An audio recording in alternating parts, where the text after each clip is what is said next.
Hey, so it's May 16th, and I'm here by this church. It's what, 28, 27, or 27, 28, 6th Avenue. I'll just take a look at the church itself. Oh, here you are. So anyway, they're talking in there. It's a little after 7. The event with Amy Goodman began. I arrived around 6:30, 6:35. Met a number of people. Everybody's really nice here. They're all very good, kind people. They were all overwhelmed with the information that I was sharing. I am frustrated because my purpose for coming here today was to get connected with somebody representing democracy now, because as I mentioned earlier, I'm going to be vlogging more and more about this social distancing laws that the Center for Disease Control has created, and so I'm a little disappointed that I would arrive at this event and communicate clearly with so many people here, a large number of people here.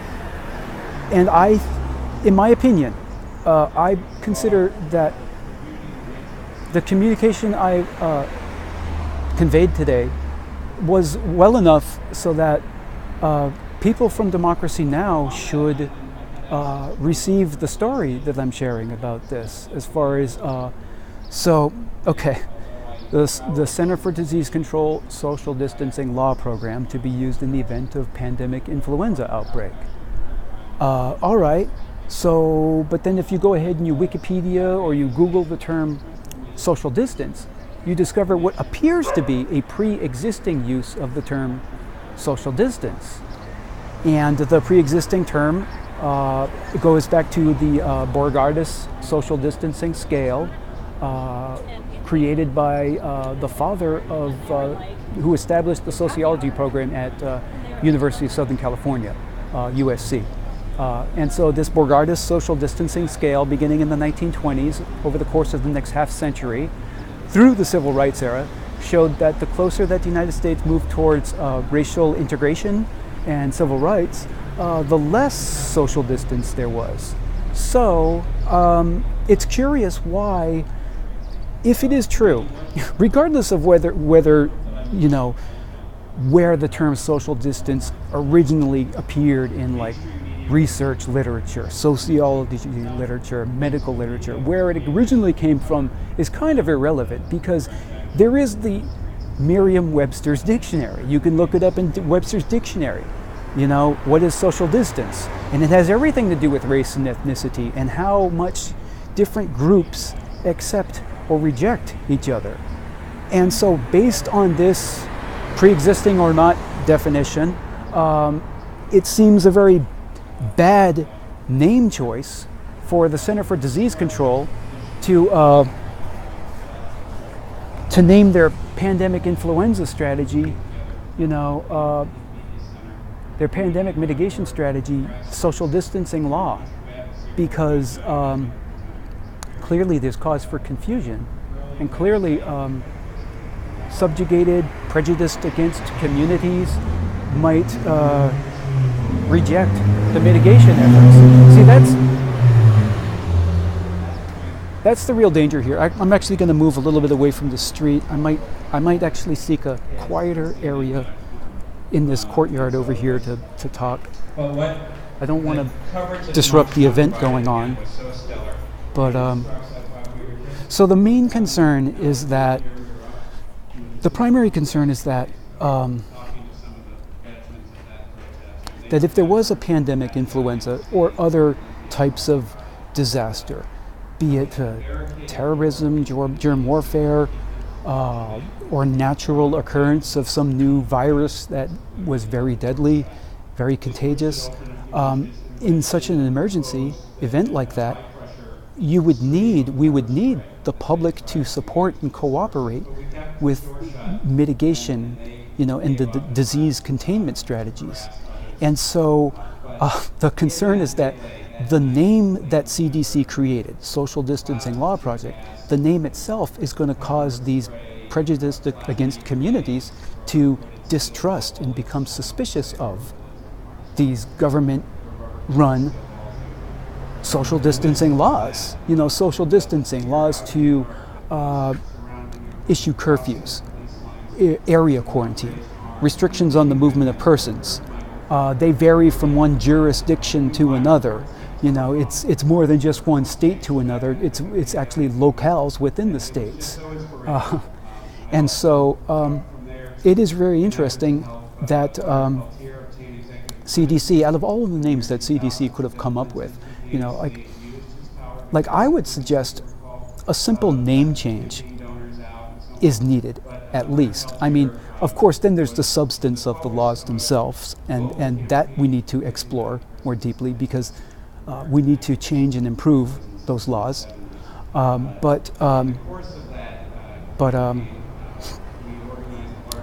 Yeah.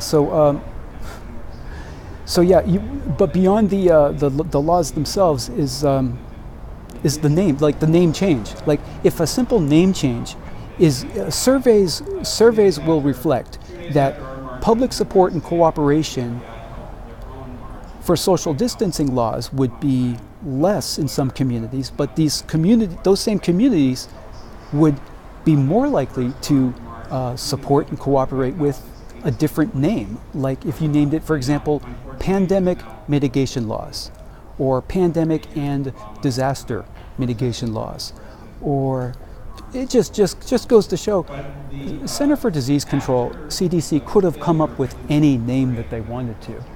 They could have named it anything. Why choose social distancing laws, considering that there is a pre-existing definition? And you have to ask yourself, did anybody over there bother to Google the term? How many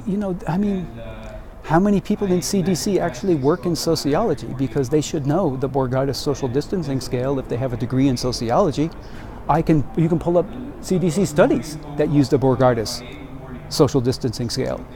So it's really curious that they would have come up with this name. And, well, there are going to be some people, you always got your conspiracy theorists out there, but there's going to be some people that are going to question whether it was a mistake on the part of CDC. Did they make a mistake naming it this, or was this intentional? That's what these conspiracy theorists are going to go on and on about. But as far as I'm concerned, it's like, so anyway, I made the effort. I came here today to communicate with Democracy Now!. Was not successful in connecting with anybody representing Amy Goodman or Democracy Now!, but at least I came, I made the effort, and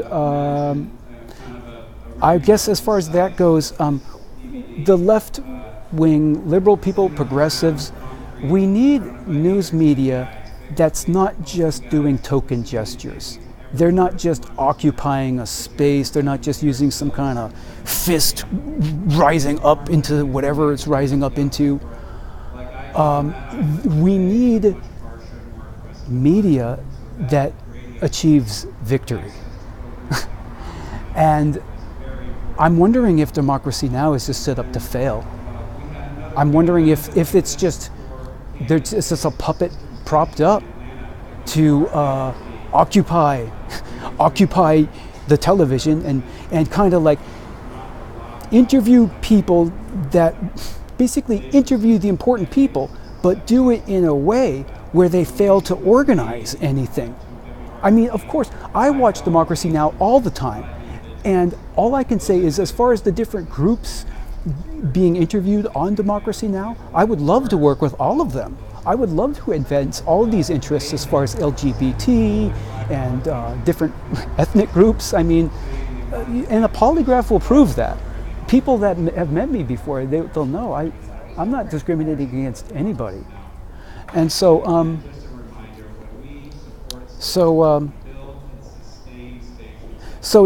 all I'm saying is, like, when you're interviewing these important groups and they have their message, and they want their interests advanced, and they want change, and they want progress,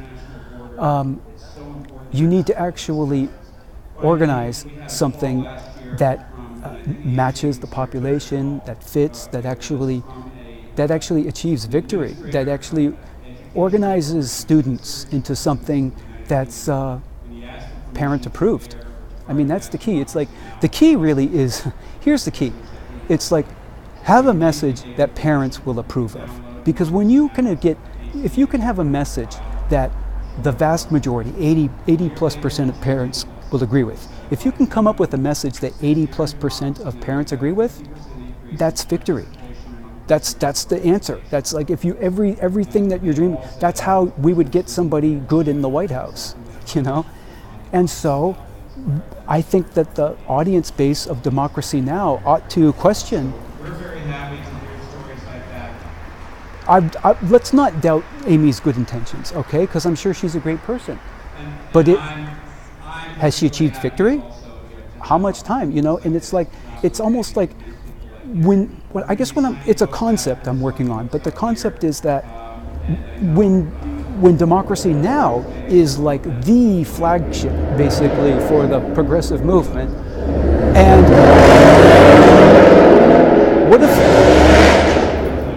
what if the flagship is not interested in achieving victory, or if they're not able to achieve victory? Either way, it's like, it's very simple. All you have to do is create a message that the overwhelming majority of parents will agree with.